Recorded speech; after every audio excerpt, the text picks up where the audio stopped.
Hello प्यारे दोस्तों, स्वागत है आपका इंटरव्यू क्लासेस में। बात करेंगे अपने माध्यमिक शिक्षा बोर्ड राजस्थान अजमेर ने जो पाठ्यक्रम परीक्षा 2025 यानी 2025 में जो वार्षिक परीक्षा होने वाली है 9th के लिए, उसके लिए जो सिलेबस जारी किया उसके बारे में बात करेंगे। संस्कृत का इसमें हम डिस्कस करेंगे। इससे पहले आपके सभी सब्जेक्ट का हम डिस्कस कर चुके हैं, हिंदी, इंग्लिश, विज्ञान, सामाजिक, गणित, सभी के आपको यहाँ पे वीडियो के डिस्क्रिप्शन में मिल जाएंगे। ठीक है, तो आप वहाँ जाके सभी का सिलेबस देख सकते हैं। ठीक है, क्योंकि राजस्थान 50 जिले हैं, 50 जिले तो 50 प्रकार के अलग अलग पेपर बनेंगे, लेकिन सिलेबस सब में सेम रहने वाला है वार्षिक परीक्षा का। ठीक है ना, अर्धवार्षिक का अलग रहेगा, ध्यान रखना। उसका जैसे ही जारी होगा आपके जिले के अनुसार तो आपको यहाँ पे मिल जाएगा। अपने जिले का नाम भी कमेंट सेक्शन में लिख देना, ताकि जैसे ही आपके सिलेबस आए आपको बता दिया जाएगा। ठीक है ना, आपको 3.25 घंटे का समय मिलेगा। 100 नंबर का पेपर आएगा, जिसमें आपके अपठितावबोधनम रहेगा 15 नंबर का, रचनात्मक कार्यम रहेगा 25 नंबर का, व्याकरणम रहेगा 25 नंबर का, और पठितावबोधनम सेमोशी प्रथमो भाग रहेगा 35 नंबर का। ठीक है ना, किताब से 35 नंबर के क्वेश्चन आएंगे, टोटल हो गए आपके 100 नंबर। ठीक है, अब उसमें से भी किस प्रकार से हैं कि आपके अपठित अवबोधनम में, जो अपठित अवबोधनम है उसमें आपको एक पैसेज मिलेगा। ठीक है, गद्यांश मिलेगा। ठीक है, और उसमें से आपको शीर्षक लिखना है, 1 नंबर का रहेगा। एक पदेन उत्तरम आपके 2 नंबर के रहेंगे, क्योंकि आधे आधे नंबर के आपसे 4 प्रश्न पूछे जाएंगे। ठीक है, पूर्ण वाक्यन उत्तरम आपके 3 नंबर का रहेगा। ठीक है, एक ही क्वेश्चन होगा 3 नंबर का। और फिर आपके रहेगा अनुच्छेदात्रिम भाषिक कार्य, मतलब आपसे ग्रामर के रिलेटेड क्वेश्चन रहेंगे। ठीक है ना, 1-1 नंबर के 4 क्वेश्चन, 1-1 नंबर के 3 क्वेश्चन, इस प्रकार से हैं। ठीक है, फिर है अपने 40 से 50 शब्दों में रहेगा, जिसमें अपठित रहेगा ये भी गद्यांश, जो आपके 5 नंबर का रहने वाला है।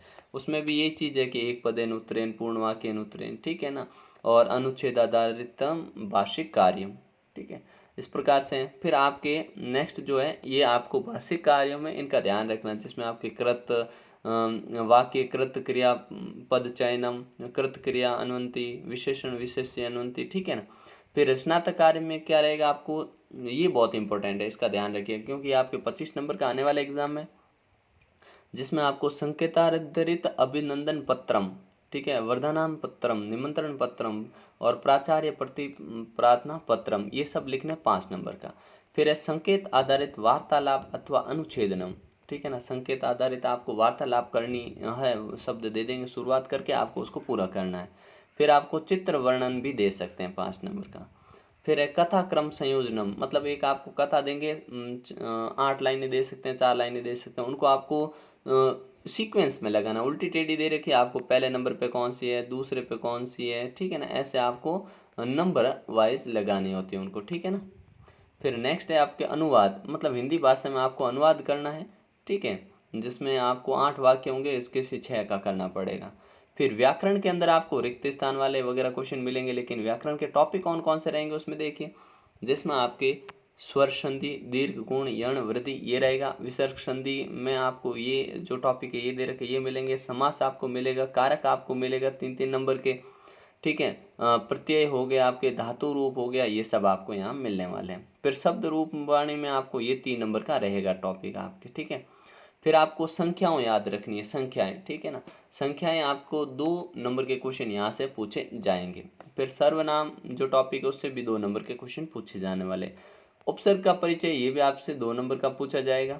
ठीक है, फिर आपके जो किताब है उसमें से 35 नंबर के क्वेश्चन आएंगे, जिसमें आपके पाठ्य पुस्तक से बहुत चयनात्मक प्रश्न, कहने का मतलब 7 आपको MCQs मिलेंगे। ठीक है, फिर आपको अपने गद्यांश और एक पद्यांश में से क्वेश्चन यहाँ से 5-5 नंबर के 10 नंबर के क्वेश्चन रहने वाले हैं। ठीक है, फिर है अपने पद्यांश में से हिंदी भाषा सप्रसंग भावार्थ लिखना है। सप्रसंग भावार्थ लिखने के लिए आपको 3 नंबर मिलेंगे। पाठ्य पुस्तक में से आपको हिंदी भाषा में सार लिखना है, 2 में से किसी एक का, मतलब कोई पाठ है उसका आपको पूरा सार लिखना है, 2 में से किसी एक का लिखना है। प्रश्न निर्माण 4 मिलेंगे आपको। ठीक है, एकस्य पदस्य अन्वय लेखनम।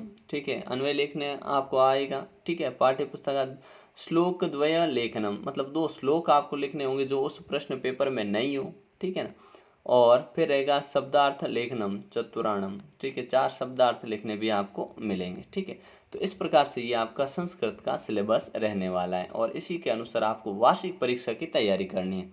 बाकी सभी विषयों का सिलेबस यहाँ मिल जाएगा, आपको पेपर्स यहाँ पे मिलेंगे। जैसे आपके एग्ज़ाम होंगे उनसे पहले आपको खूब सारे पेपर्स मिलेंगे प्रैक्टिस के लिए, जिनसे आपको बहुत हेल्प होगी। और इंग्लिश वगैरह में तो हूबहू पैसेज आपके एग्ज़ाम में सेम टू सेम आ जाते हैं, तो यहाँ पे आपको खूब सारा मटेरियल मिलने वाला है, ठीक है। तो चैनल पे नए हो तो सब्सक्राइब ज़रूर करिएगा, दोस्तों के साथ वीडियो को शेयर करना बिल्कुल नहीं भूलें। मिलते हैं नेक्स्ट पार्ट में, तब तक के लिए जय हिंद, जय भारत।